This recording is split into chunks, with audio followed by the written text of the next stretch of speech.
I'm Ian Palmer. I am a neurologist at the Walton Centre in Liverpool, and I have the privilege of presenting on behalf of the MS Leaders Academy group on our group questions. This is part of a project that we've been given as part of the leadership group, and we have to answer this question: what bold measures should the NHS take to minimise emergency admissions for people with MS?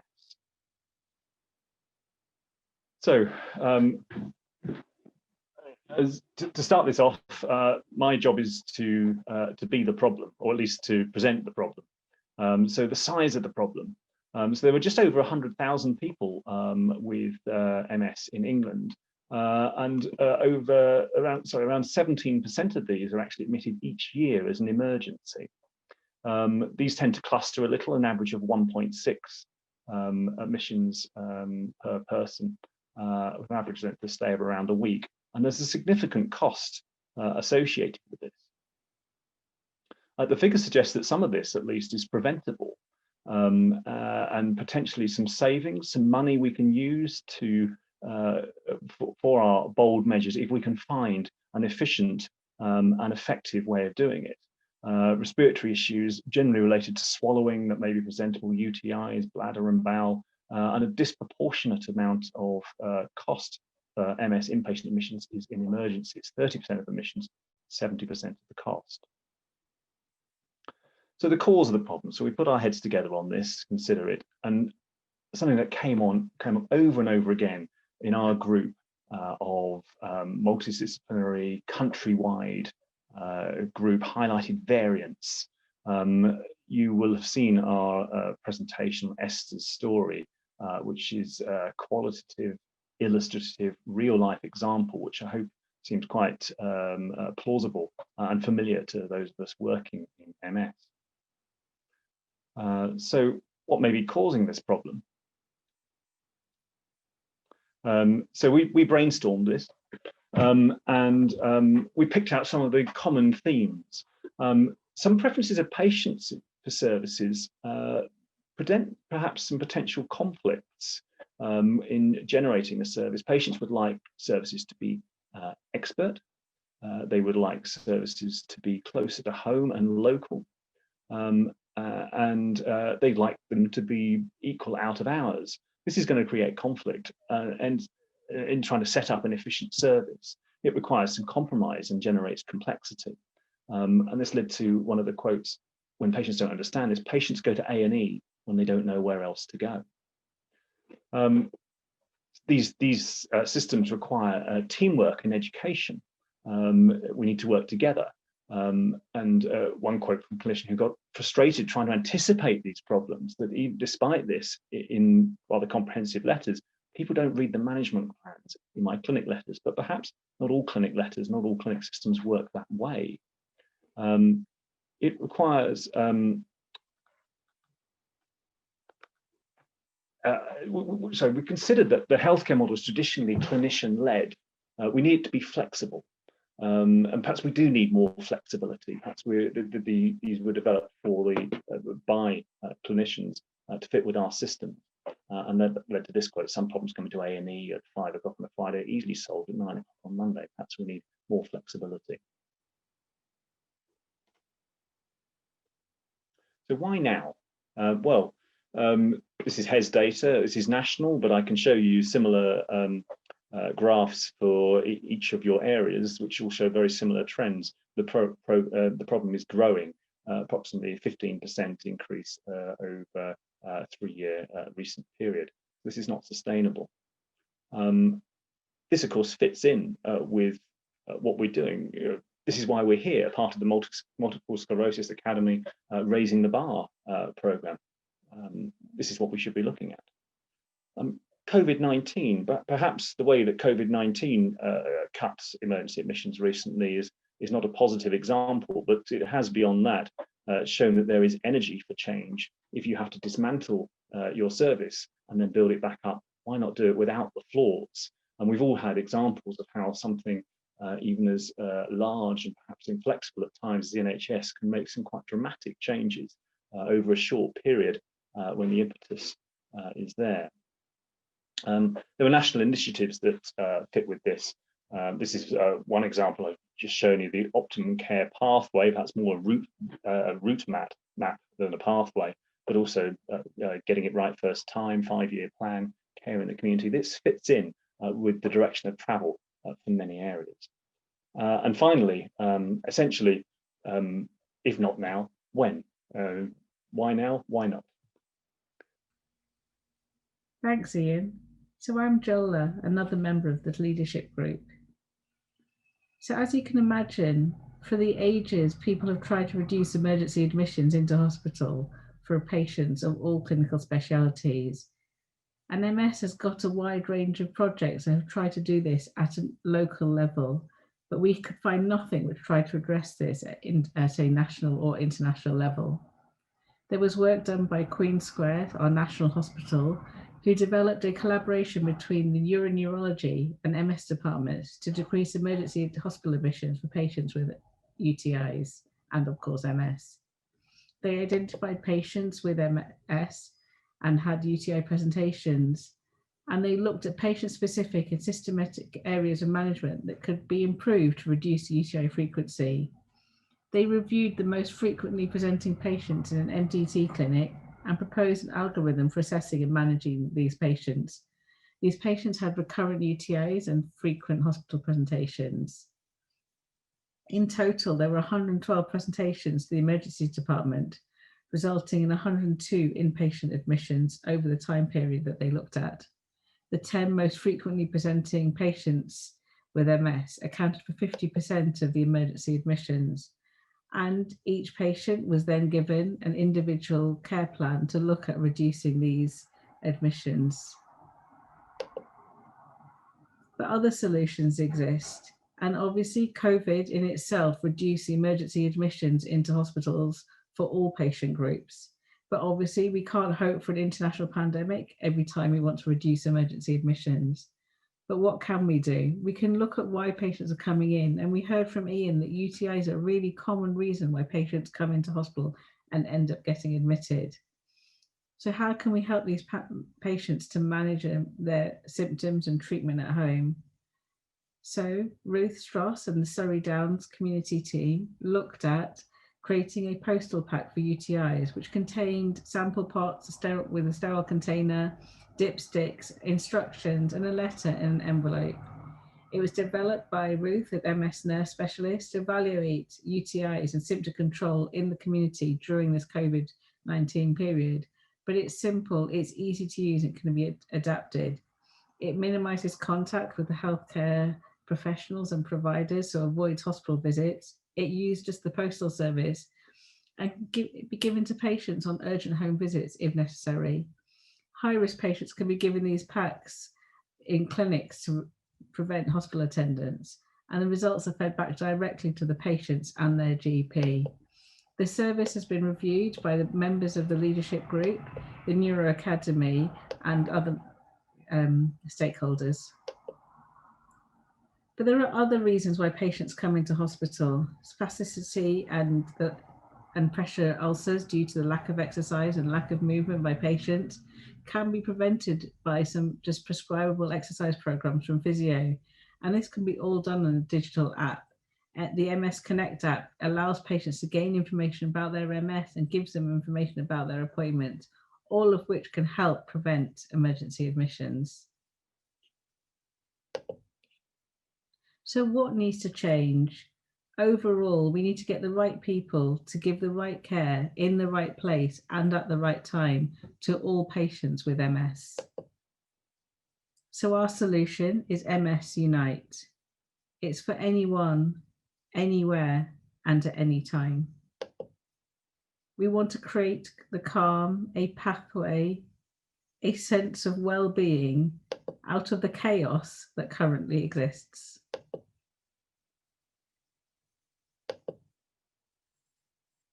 So we think and we envisage a digital health platform to coordinate care for patients and healthcare professionals, which is web-based, has an app-based system, but also allows people to phone in, so we are not increasing the variance amongst groups of different socioeconomic backgrounds. The integrated arms of the MS Unite platform aims to prevent variants across the board, across all areas of the country, and hopefully internationally, to bring care closer to home and care closer to the patient.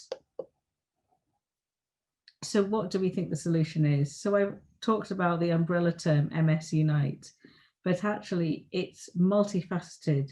It consists of different aspects, such as MS Connect, where a non-MS healthcare professional can connect to an MS specialist, a doctor, a nurse, a physio, a pharmacist, for urgent advice for the patient sitting in front of them when they don't know what to do, and they think the only solution is to admit them into hospital. We can give alternative solutions. This could be a 24/7 national MS service of information, utilising colleagues and networks across the globe to help provide this service. If there was standardised communication, then this would enable this assessment of patients and the sharing of information to be much more streamlined, but would need local business plans and sign up. The MS Educate element is to educate local healthcare professionals, trainees, MS specialists on what's up to date, on what's going on what is service developments are happening locally, so they're able to signpost patients and themselves to the best service available for patients. The MS Access app element of the Unite project is an app to provide information to patients to facilitate the recording, transfer of information, access the library, the FAQs, and allow them to track their symptoms, appointments, their medication, and not just their DMT medication, but other medication for other comorbidities that they might suffer from. But this should integrate with other existing platforms, such as the NHS app and other databases that are already in existence. The MS frequency asked questions and library of information will be updated depending on what is required at the time. So currently we would expect to be working on something relating to COVID and hopefully a vaccine, and how that might interact with the patient's MS or their DMTs or other concerns patients are having. But also elements of an MS MDT clinic could be run through the platform. So patients have access to specialists, therapists, SALT, occupational therapists, or other members of the MDT team that aren't available locally, but are available at a national, regional level, who are able to dial in for an MDT appointment to help treat those patients. These could then involve the prescribable monitored exercise as described previously. So now we're going to hear from some members of the leadership group discuss some of these ideas. Hi, I'm Charlie Peel. I'm Neurology Academy's health writer, and we've just listened to Ian Pomeroy and Jola Matthews giving a presentation on the leadership group's project. And now we're going to have a bit of a discussion with some of the other people involved in the project. So their project has been addressing what bold measures should the NHS take to minimise emergency admissions for people with MS. And they think that the answer is the development of something called MS Unite, and they're going to talk to me about it now. So I'd like to introduce you. So first I have Ruth. Hi everyone, my name's Ruth Stross. I'm a multiple sclerosis nurse specialist and I have worked in the specialist centres, but now working in the community in Surrey. So I cover Surrey Downs Health and Care. Next, I'd like to introduce you to Nij. Hi, I'm Nij Mistry. I'm one of the consultant neurologists specialising in MS based in Queen Elizabeth Hospital, Birmingham. Jola, who just gave us some of our presentation. Hi, I'm Jola. I'm part of the Barts MS team and I'm the lead neuropharmacist there. And Jen. Hi, I'm Jenny Ledsom. I'm the MS Service Coordinator in Plymouth. So I'm gonna start by asking, there's so many different apps available all over the place, and there's some great ones for people with MS, things like MS Connect and NeuroResponse. And there's also loads of brilliant MS services around the country. So why do we need this? What makes this the solution to the emergency admission problem and more? I think that's exactly right, Charlie. I think that there are definitely excellent MS services throughout the country, and the apps you mentioned are already really interesting, innovative and useful digital platforms that some people use. But I think the point of all this is that we want that to be accessible by anyone, anywhere and anytime. So the whole point is to reduce the variance. And I think even if you look at really exemplary MS services, there might be times where they cannot give that gold standard service that they wish to, through no fault of their own, especially at times like this where staff might be absent due to sickness or redeployment. I think that however hard people try, there's always the potential for a service provision gap. And this is to bridge those gaps, whether they're small gaps, big gaps, whether they're long-standing or transient. We just want that variability, that variance to be bridged. Thank you. So thinking about that kind of reduction of variance, I'm really aware that there's a lot of issues at the moment where some people don't have a smartphone. There can be implications that it tends to be people who are from poorer economic backgrounds, lower in that kind of social determinants of health scale. And I know that Raising the Bar, which was kind of the starting point of the Leadership Academy, has a motto of leave no person behind.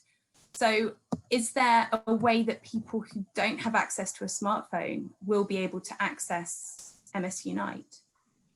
Oh, definitely. We don't want to disenfranchise people that don't have access to computer, hardware, smartphones or Wi-Fi. And I think that's why it's imperative there has to be multiple access points for a digital platform like this. So you could still dial in through a normal telephone line to access that digital portal. And we could even put that sort of legacy access into places where people might need help, which might be GP surgeries or community centres, libraries, where people that aren't au fait with the technology could get some guidance to use it. Fantastic. I think it's also important to note that this would be kind of complementing and enhancing existing MS services, and it's not to replace any services. And it's not to replace the patient's own CNS if they have one now. So people will still be able to use what they currently have. So it's an add-on rather than a complete switch over. Yeah, that makes a lot of sense. So when you're thinking about reducing emergency admissions, the kind of the jumping in point, I guess, for your project, there's loads of strain on services, and the pandemic has increased this. And I know that the changes in kind of the type of treatments available to people with MS is putting, again, further strain on services. How does MS Unite specifically respond to these challenges? I think it responds on many levels, and it fits in perfectly with this pandemic that just doesn't seem to be going away anytime soon. So with COVID, we know that our workloads have increased with loads of questions and queries from worried patients about themselves or their family members. And some of these questions we just don't have the answers to yet without, the passage of time and sufficient data. So in the past 6 months, we've seen a lot of centres drastically reducing their face-to-face appointments and moving to either remote video or telephone clinics, or some clinics completely cancelled with nurses and consultants being redeployed, and a lot of admin and office staff working from home. So this has brought with it a lot of frustrating IT problems. So this then had a knock-on effect of MS services not being as easily contactable by patients for advice and disease management.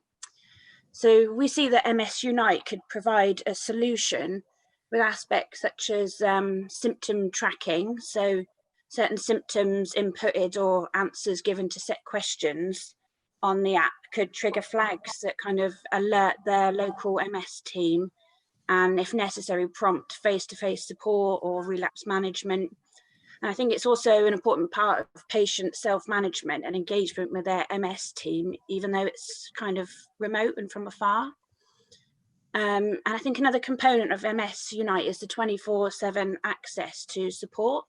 So I'm guilty of lying awake at night and Google diagnosing myself with all sorts, like at least one disease or other a week. And I convince myself I've got months left to live because I've had a headache for a few hours. So I think MS Unite could give real people with real symptoms, and not hypochondriacs like me, support by being able to tap into other professionals around the globe during their working hours, say in like Australia or America.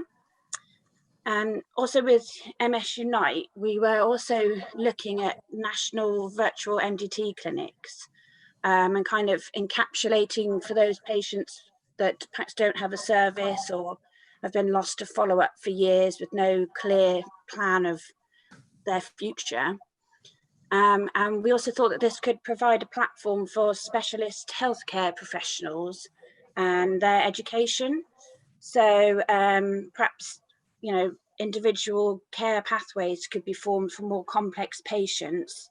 And it could be a great source for smaller centres that don't have specialist input or access to an MDT. And I think during the height of COVID, the population just seemed to go mad for Joe Wicks and his workouts and exercising. And, you know, we know that with lockdown and shielding, a lot of people did move less. So for patients with MS, this is, you know, bad news. So we were thinking that perhaps MS Unite could incorporate prescribable and monitored exercises and physio interventions from MS experts nationally, looking at preventing deconditioning, and giving patients the tools to self-manage and keep a track on their own progress. Yeah. So Jen just mentioned educational specialists, healthcare professionals, but actually it's much wider than that. We can educate each other as specialists with up-to-date information from conferences, but also the non-MS specialists. So every GP surgery is likely to have 1 or 2 MS patients, but they have a wide range of conditions that they need to learn about and become experts in. But we will give them access to this information when they need it. So there'll be education of the non-MS specialists, including those professionals in A&E, in areas of paramedics, community pharmacists, anyone that really wants to further their treatment of their patients, but also patients, their families. It's educating everyone to the level that they want to become. So not every patient will become an expert patient, but they'll be able to access information in a way that's tailored towards them. Sounds like MS Unite not only is addressing the strain on services, but maybe enhancing existing services. Could you talk a little bit more about this, about how it could be sort of that service plus, perhaps, for people in the way that they access and experience those services? Yes, absolutely. We've had lots of discussion about this in our group over the last few months, just looking at what is out there, what other things are there for patients and where are they going. So obviously there's the NHS app, which has been developed, and I know that that's really changed recently. I know colleagues that are actually downloading it. It has a lot about comorbidities. So the idea would be that it would very much link with that, so that we wouldn't be duplicating what they already have. And I'd imagine at some point that a lot of other diseases will be doing exactly the same thing.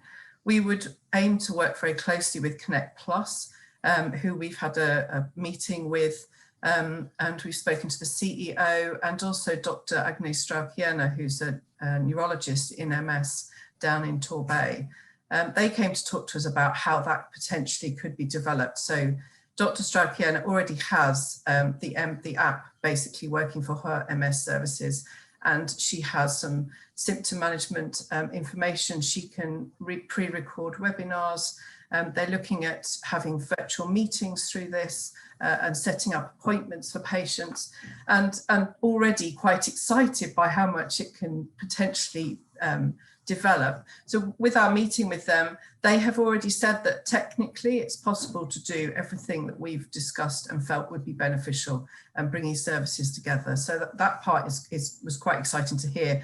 that not only our ideas, but actually the reality is that it potentially could happen. And obviously we need to link in really closely with the MS charities, with the MS Society, the MS Trust, and with MS groups as well, like Shift MS, and there are others. I mean, I think the point for me is that we are not going to duplicate what's out there. We want to use that because there's so many best practice examples. We want to use that and just put it all in one place. And part of the thing is that moving from, I think I would say that a lot of how we work is sort of hub and spoke, but we want to move to networks with MS Unite so that we're looking at our local services, then we look at the regional, then we look at national, and then we look at the international MS network so that expertise can be anywhere and at any time. Specialist centre, or it could be the community, because the whole idea with MS Unite is it brings all services together to improve patient experience and care. And it is very much about patients self-managing and having sort of immediate medical care to improve partnerships. The other things very much is sort of looking at services that are currently overlooked. So we have medicine reviews are very ad hoc, and that's because services, GP services are incredibly stretched, and then MS services don't exist in some places. So a patient might be started on treatment and then they move to another area and that just stops, or just it doesn't get reviewed. And if symptoms change, then it might be that actually it needs to be stopped. Or you have patients admitted to hospital, and if it's a drug that then people are not knowledgeable about, you find that it just gets stopped. And that's happened to me recently, a patient with progressive disease admitted to hospital and their painkillers were just stopped. And then that wasn't reviewed and restarted. So it's really important. If it was in one place, that would automatically pop up on MS Unite saying, actually, this person's medication has been stopped, please can you contact them? Because there would be lots of red flags. So ideally, it would improve communication and collaboration across the MS community, but really link us into the NHS services already there, and hopefully have a buddying system for people with MS, working with Shift MS on their existing one, and then peer support for professionals, because our interest is in MS, but there's a lot of people out there, and I'm community-based, so there's a lot of community staff with an interest in MS, but not a specialist interest in MS. And I just think this would really help support them and bring those together via the digital platform that they could access themselves at any time. Fantastic. Can I ask one of you to give me a bit more information about, I suppose, the practical elements of the MDT virtual clinic or the access? When would that be appropriate for someone to use, as opposed to going in person, or not necessarily in person because of our face-to-face restrictions at the moment, but going to one of their more standard services, via their existing MS clinic, for example? Can you give me a bit of a scenario example of when one or the other would be more appropriate? So you mean if a patient, say, is looking for a service at 2 o'clock in the morning, is that what you mean? Say someone, if a patient has symptoms that actually they realise at 2 o'clock in the morning there isn't any of their local MS service, or for example our service is covered part-time, so it could just be on a Friday, there isn't going to be an MS person there. So the idea is they would look on either the app on their phone or on the digital platform, and there would be, if they type that in, there would be information on what they're looking for. So there might be a patient information leaflet that would pop up. They could input it into their symptom tracker, and then if it would automatically link them through to, if it was felt, via the pathway. So part of this would have standardized guidelines for MS. So there would be a pathway that would have information, symptom tracker, and then if it was felt deemed necessary, it would link them virtually through to the relevant healthcare professional, and then that would be taken forward. So either over the phone or via a virtual platform, and then it would then be fed back into their local service for the next working day so that there was follow-up. I mean, I would say that it's, ultimately we would like to think that it is partly reactive like that, but also there's an element of it that if patients are inputting their symptoms into the symptom tracker on the digital platform, that actually we may not get to that crisis point because it's been flagged that they've, you know, had this symptom, or it's something has reoccurred. So actually we want the referrals to go in before we get to a crisis where they're trying to contact the service hours. So, and hopefully that would then, you know, prevent hospital admissions by dealing with it earlier in the pathway. Fantastic. So it's a bit of a everything happens at the weekend situation, and also some really kind of useful preventative care being factored in there as well, enabling people to notice when things are happening, when things are maybe ramping up for them, and being able to work proactively with that. So ideally, when we're looking at diagnosis of MS, a good diagnosis given face-to-face is the best option, isn't it? And we know that at the moment, with clinics often being virtual and managing kind of good diagnoses, I imagine is becoming quite difficult. Do you think that there's a role for MS Unite in making that a better experience for people? I think that's right, and I think now more than ever there's a role for it. At the moment I'm doing a lot of consultations over the telephone, including new consultations, and I think that we need all the help we can get to enhance that diagnostic experience for patients. I'm acutely aware, even when I do face-to-face clinics, that first consultation there's so much information being thrown out that a lot of it might not be going in. And I think patients need access to a single unified portal that they can trust as a source of information that they might have actually been given already, but they just need to recap, or things that there wasn't time to tell, because often these clinic appointments aren't even long enough to answer all the questions that the patient either has thought of or hasn't thought of until they've left the room.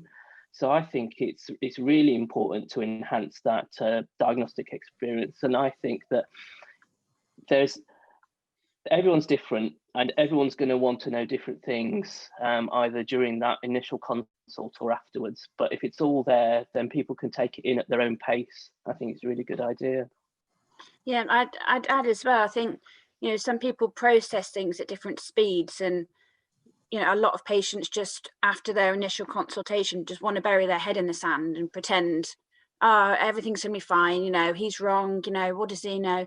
You know, I haven't got MS or whatever, and they're not ready to digest any information. So on MS Unite, it's there whenever they're ready.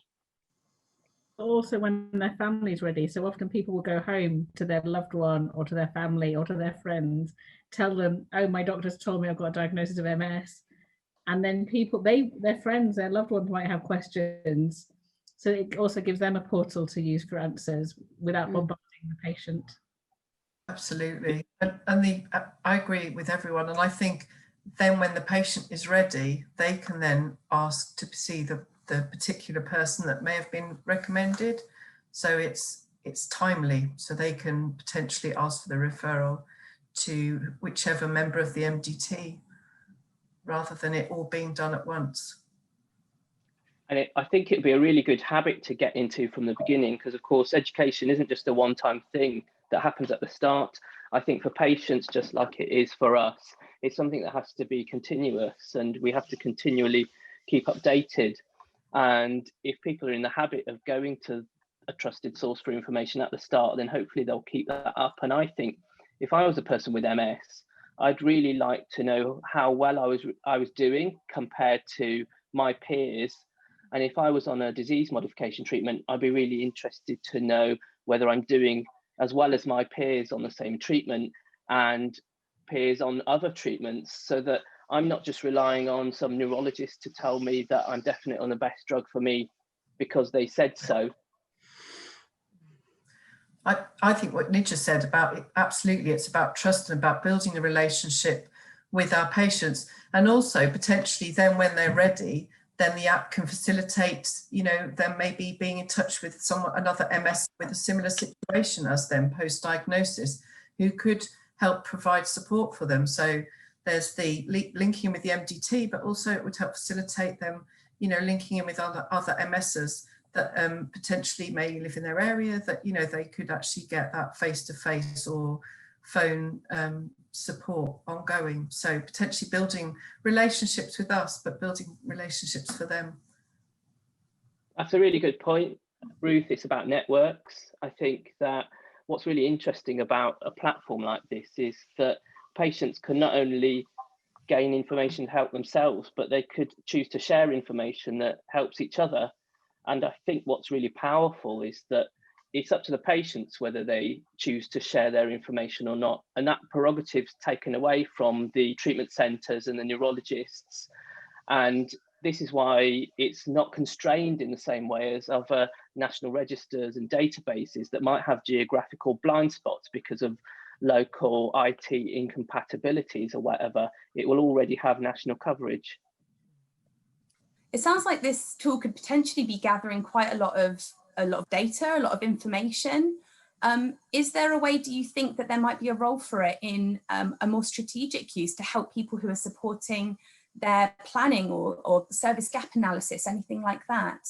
Oh, definitely. I mean, we have a wealth of data already in the NHS, but this will be collecting it in a uniform way. At the moment, trusts will collect data in random ways, and there is no way that it's collated together as the data and audit work group have tried to do, to try and work out what's going on across the country.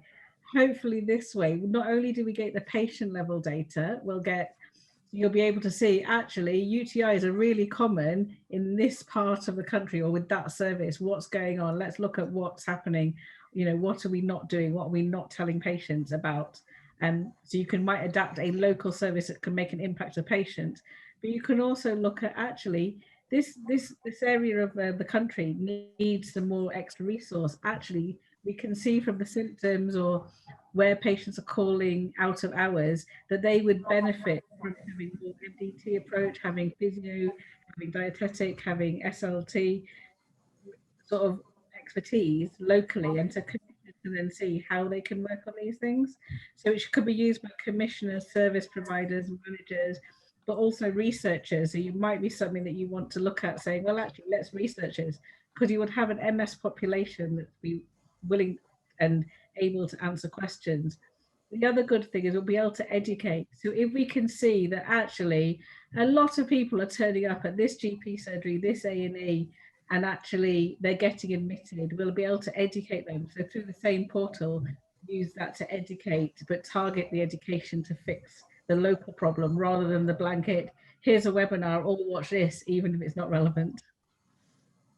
So yeah, one of the other areas is actually that at the moment, if an MS nurse leaves, and we have an example of that in my area, there isn't an automatic take up of that person's caseload. So one of the ideas that we've had with MS Unite is that there would be an automatic pathway within the digital platform through to the local regional centre or through to the local services, so that those patients could be picked up by others. And obviously that would need to be a potential contractual agreements, but essentially patients would not just be left, because there are cases where funding changes, you know, staff retire, all sorts of reasons, and there are gaps in areas, gaps in service for at least a year, 2 years. So a number of you in responding to these various questions have talked about self-management and equipping people with MS. We know so much evidence is emerging around lifestyle and environment, and not just kind of being able to live your best life in order to kind of manage your MS, but also to almost treat it. There are examples of where things like movement are more efficacious for treating fatigue, for example, than drugs are. You obviously feel that kind of providing some information, some education to people with MS is important. Can you talk about how MS Unite will engage people in this way so that they can be really able to self-manage productively? Yeah, so when we first meet patients in clinic and start to build that initial relationship from their symptoms and their diagnosis, we kind of promote and encourage shared decision making, whether that be around treatment decision or their future care planning or whatever. So, you know, if a patient decides to go on a DMT, we all know that their journey doesn't end there. It's kind of just beginning. So there's no reason as to why patients can't also play an active part in their holistic self-management the whole way through.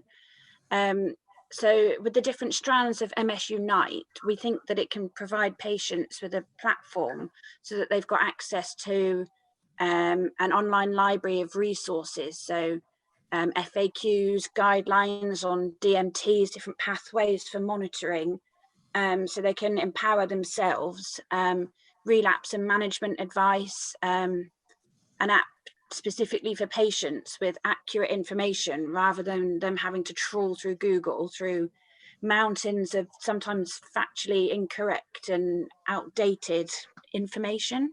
And kind of, as we mentioned with COVID earlier, like more than ever, people are just searching for information, you know, worried about their symptoms or what's my risk of getting COVID, you know, what happens if I get it? And they've got more time on their hands, say if they've been shielding, and perhaps less access than what they'd like to their MS service. So we see that this is where MS Unite could complement and enhance existing services.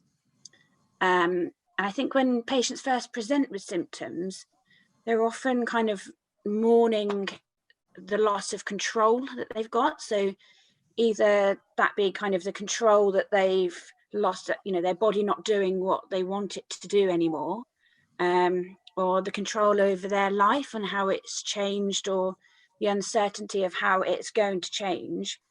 And on top of that, kind of a barrage of information about what is best for them is being piled onto them by somebody they basically met an hour ago. So it's said that knowledge is power. And for us, we think there's nothing more powerful than taking back that control of your own self and your own management. And we think that MS Unite can help give that back to people.